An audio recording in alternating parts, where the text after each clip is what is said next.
Hello friends, Radhe Radhe. क्या होगा राधा कृष्णा के आज के एपिसोड की स्टोरी में तो शुरू करते हैं। उससे पहले आप लोगों से रिक्वेस्ट है कि आप लोग हमारे चैनल को जरूर सब्सक्राइब करें। तो शुरू करते हैं आज के एपिसोड की स्टोरी।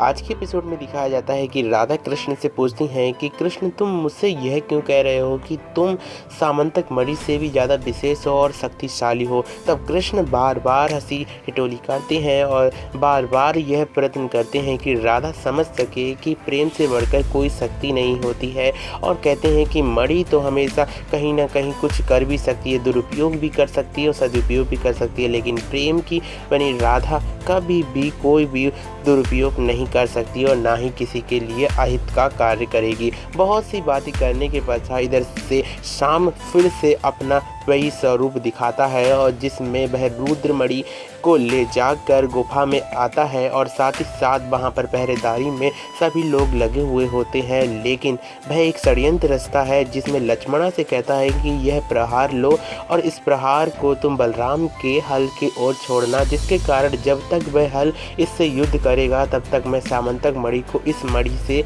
बदल दूंगा। तब यही सारा का सारा कार्य करते हैं और वह अंतर्ध्यान हो जाता है अपनी माँ की शक्ति के कारण और पहुँचता है सामंतक मणि के पास।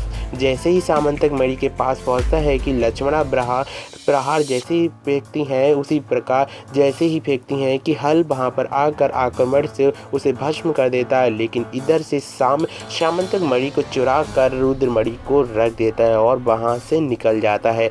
इसके पश्चात दिखाया जाता है कि जो शाम होता है पहुँचता है एक असुरी गुफा में, जिसमें सामंतक मणि को अंतर्ध्यान कर देता है और कहता है कि अब सूर्यदेव की समस्त शक्तियाँ मेरे अंदर समाहित है, इसलिए अब सूर्यदेव भी मुझसे कुछ नहीं कर पाएंगे। अब द्वारिका मेरी मुट्ठी में है। अब सभी के विवेक नष्ट हो जाएंगे। जहाँ पर चोरी नहीं होती थी द्वारिका में वहीं चोरी होने लगती है, आग की जगह पर आग नहीं जलती और बहुत से ऐसे विवेक कार्य होते हैं जो नहीं हो पा रहे होते हैं। सब सामंतक मणि के चुरने के कारण ही होते हैं। जब यह वातावरण होता है तब राधा कृष्ण कहते हैं कि द्वारिका में ऐसा कौन सा संकट आन पड़ा है जो अभी अभी तो बहुत संकट आया था, वह उससे निवारण हुआ है, लेकिन अब यह ऐसा कैसा संकट आ गया है। बहुत सी बातें करने पर इधर से दिखाया जाता है कि बलराम कहते हैं कि मुझे कृष्ण से बात करनी पड़ेगी। तब कृष्ण कहते हैं कि इसके विषय में तो मुझे भी नहीं पता है। तब वह सामंतक मणि के पास जाते हैं और वहाँ पर सूर्य नारायण का आह्वान करते हैं। तब वह सूर्य नारायण से वार्तालाप करते हैं। तब देखते हैं कि उनकी चमक फीकी हो चुकी है, वह बहुत ही ज़्यादा दुर्लभ हो चुके हैं। इसके पश्चात जब वह पूछते हैं कि सूर्य नारायण आपकी यह ऐसी कैसी दशा हो गई है, तब वहाँ पर सूर्य कहते हैं कि यह तो नारायण को ही पता होगा।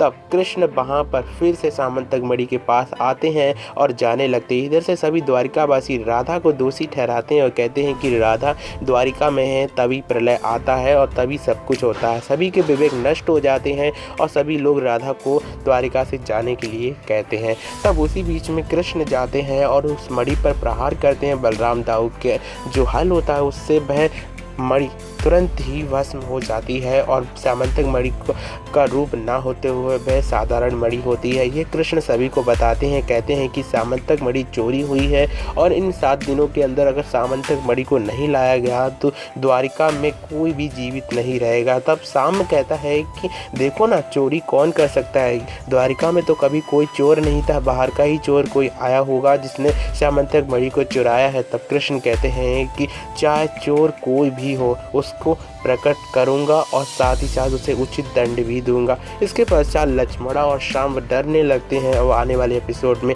क्या होगा तो बने रहिए। और साथ ही साथ कृष्णाबाड़ी में भी कृष्ण कहते हैं कि सत्य को जितना छुपाओगे उतना ही कठिन हो जाएगा, लेकिन सत्य को जितना उभारोगे समय के अनुसार उतना ही सदुपयोग बनेगा। और साथ ही साथ कल के एपिसोड में दिखाया जाएगा कि पूरे का पूरा समुद्र सूखने लगेगा, बर्फमय हो जाएगा। उसी बीच में शाम जाएगा तपस्या करने जल के अंदर चंद्रदेव की, और चंद्रदेव अगर तपस्या के पश्चात प्रसन्न हो जाते हैं तो वह क्या करेगा। इधर से राधा कहती है कि कृष्ण अगर चंद्रदेव की तपस्या सामने पूर्ण कर ली तो द्वारिका का आधिपत्य स्वीकार कर लेगा और वह अनर्थकारी शक्तियों का स्वामी बन जाएगा। तब कृष्ण कहते हैं कि मुझे पता है राधा, इसका निवारण तुम्हारे पास होगा और तुम इसका निवारण अवश्य ही ढूंढ लोगी। तो बने रहिए हमारे चैनल पर, सब्सक्राइब करके बेल आइकन को प्रेस करना ना भूलें, ताकि राधा कृष्ण से जुड़े बहुत से सीक्रेट्स और बहुत सी गाथाएँ और बहुत से अपडेट राधा कृष्ण सीरियल से मिल सकें सबसे पहले आपको हमारे चैनल पर। तो thank you for watching this video and